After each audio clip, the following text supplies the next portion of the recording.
students, we start with lecture 8 of 201. Before we go further, I just remind you about the definition of differentiation.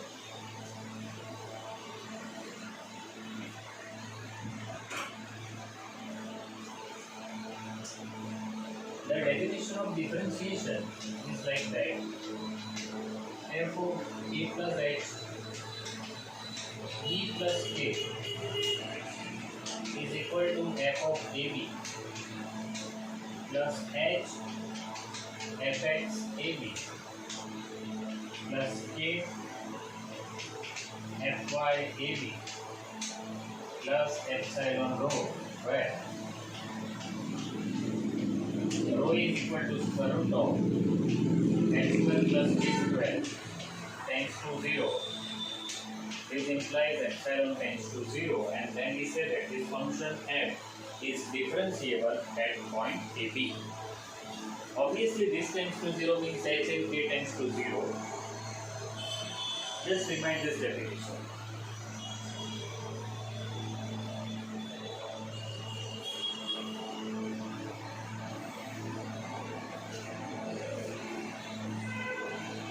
Now, if we apply limit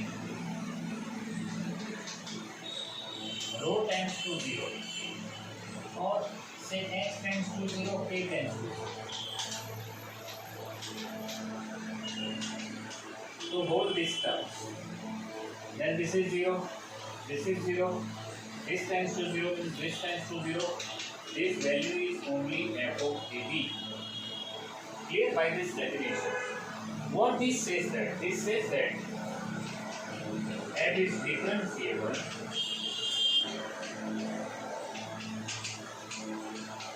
implies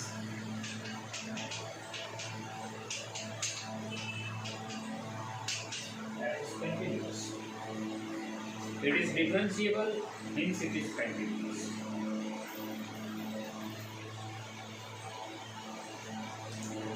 So as we know this from before also, we discussed in the schooling at the standard 12 that the function which is differentiable is always continuous, but here also by this definition it is continuous. Differentiability implies continuity. Again I repeat this argument with you. Limit x tends to 0, k tends to 0 means f of ab constant, x tends to 0, this has some value, k tends to 0, this has some value, and therefore both of these terms are equal to 0. Epsilon rho tends to 0 means epsilon tends to 0. This is in the definition of differentiability, and therefore this is equal to only f of ab, and therefore this function is continuous. Its differentiability is continuity. Now we start with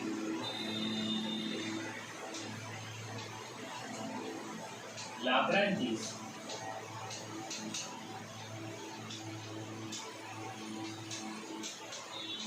mean value theorem.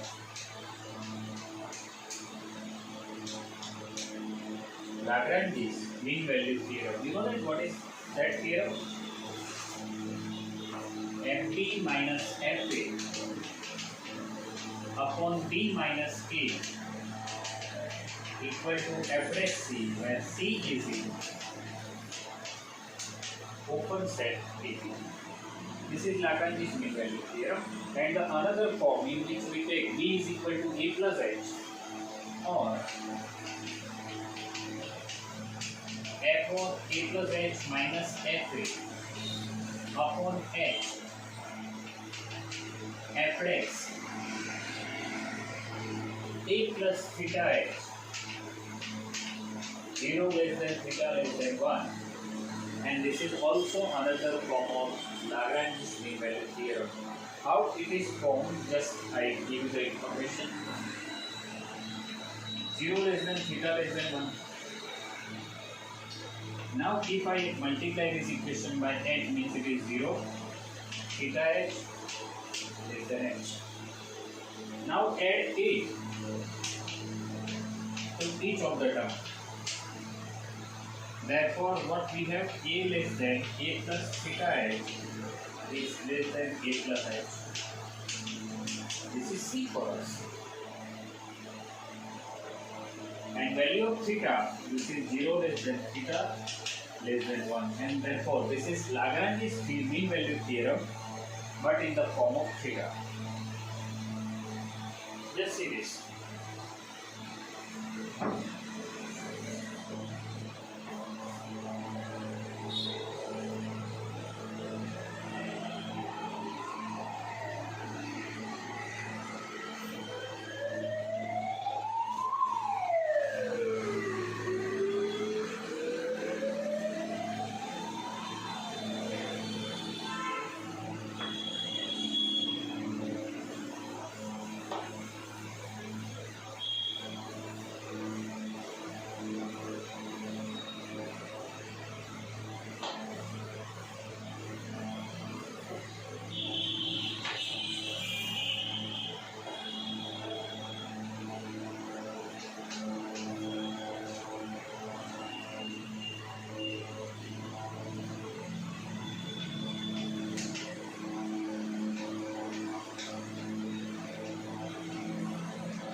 I am going to prove two theorems,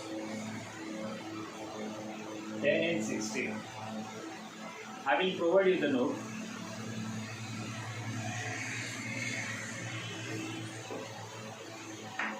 Say z equal to f of xy and z plus the difference of z, that is f of x plus delta x, y plus delta.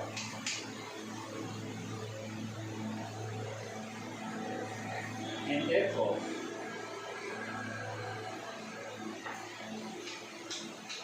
delta z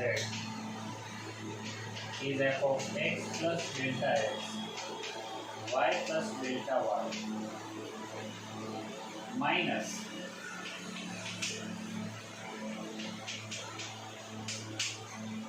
f of xy.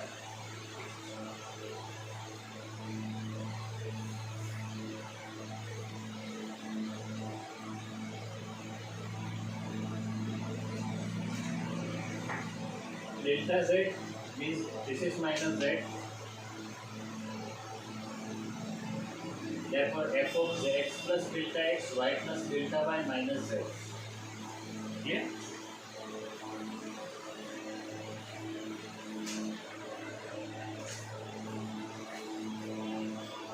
Now, at this juncture, I add and subtract two terms.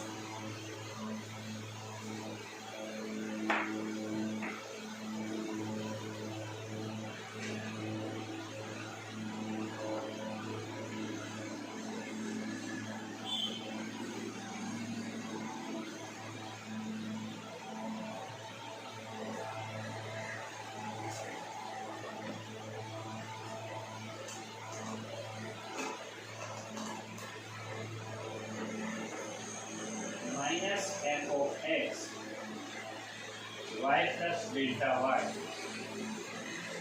plus f of x, y plus delta y. You can see that the same term I add and subtract, means the value of this will unchanged.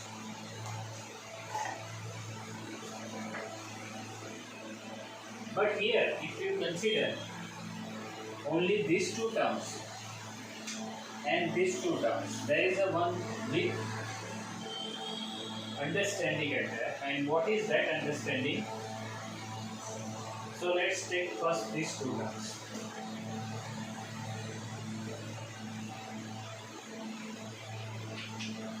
This is equal to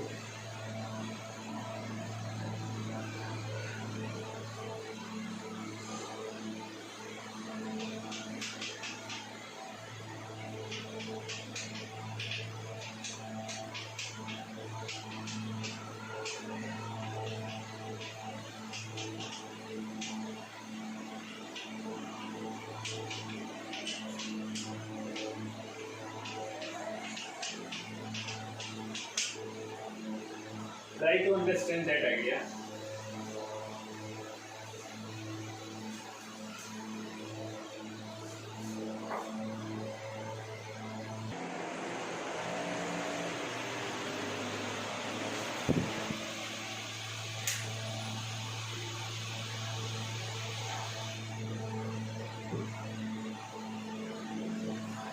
Do you understand what is that?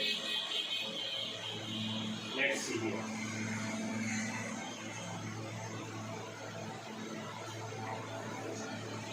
In these two terms, y plus delta y plus delta y means this is unchanged. There is no change. Now what we have, that is f a plus h minus f a.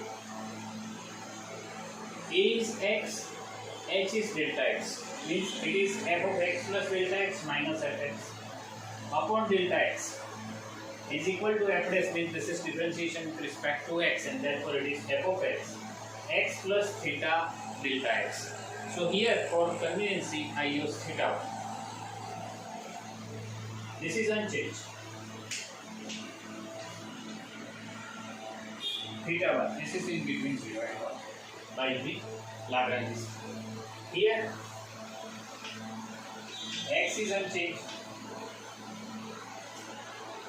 Y plus delta y means it is y plus theta 2 delta y, and here again it is by the same, by the Lagrange mean value here.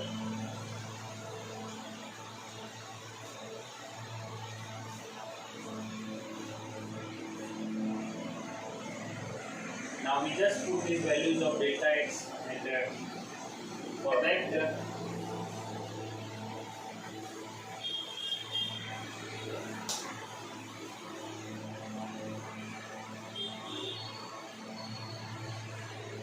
therefore also limit delta x tends to 0, delta y tends to 0, fx x plus theta 1 delta x y plus delta y equal to fx at point x1. So if we take this limit out, therefore fx x plus theta 1 delta x y plus delta y equal to fx xy plus epsilon 1, where epsilon 1 tends to 0 as delta x tends to 0, delta y tends to 0.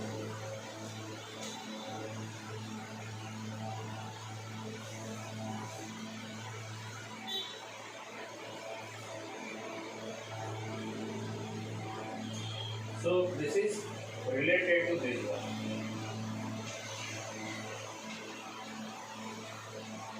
Secondly, next, limit delta x tends to 0, delta y tends to 0, f of y x is equal to f of y at point xy, and therefore f of y y plus theta 2 delta y equal to f of y at point xy plus epsilon 2, and where this epsilon 2 tends to 0,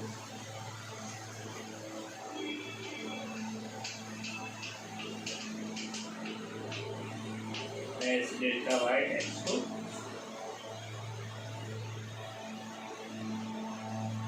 clear.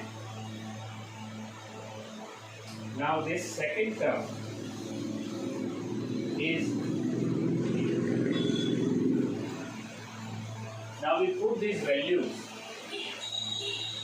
of this term and this term in this term. So value of delta z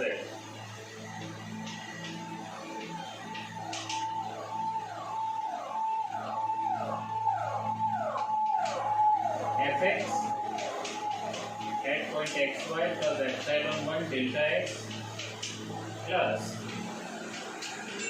f of y at point xy delta y. This is fx xy epsilon 1. This one. We put this in here. I say this is 1 and we put it at 1. 1 dash. I say this is 2. I put this value in this 2 dash because it is value of this. Now further we simplify. Therefore, delta x is fx, xy, delta x, fy, xy, delta y, epsilon 1 delta x, epsilon 2 delta y.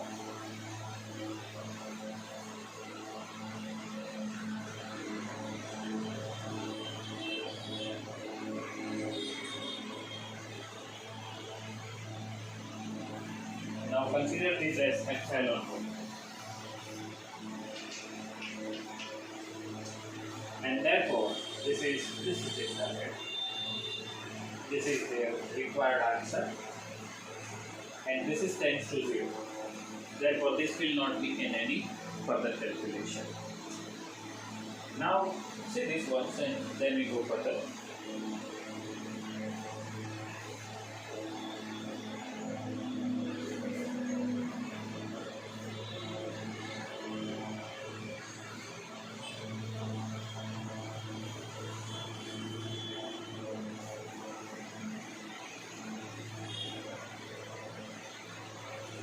Now fx delta z by delta x, delta z by delta y, delta y. Z is x, means we are up to here. Okay.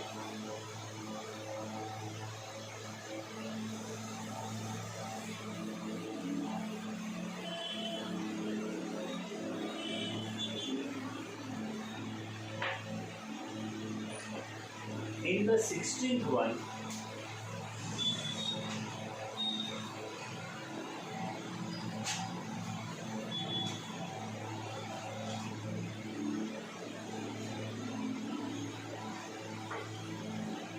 we divide this by delta t.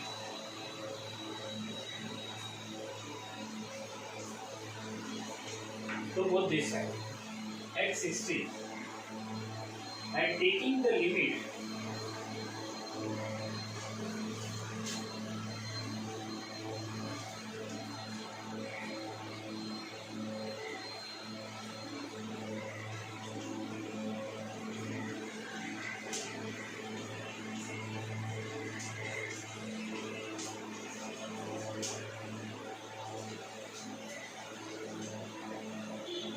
we are having this answer.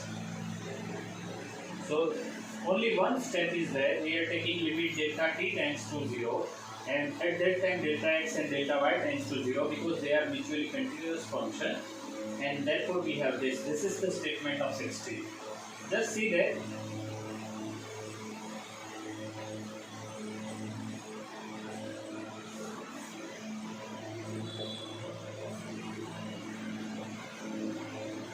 Okay, I stop this lecture here and we'll go further in the next lecture. Thank you very much.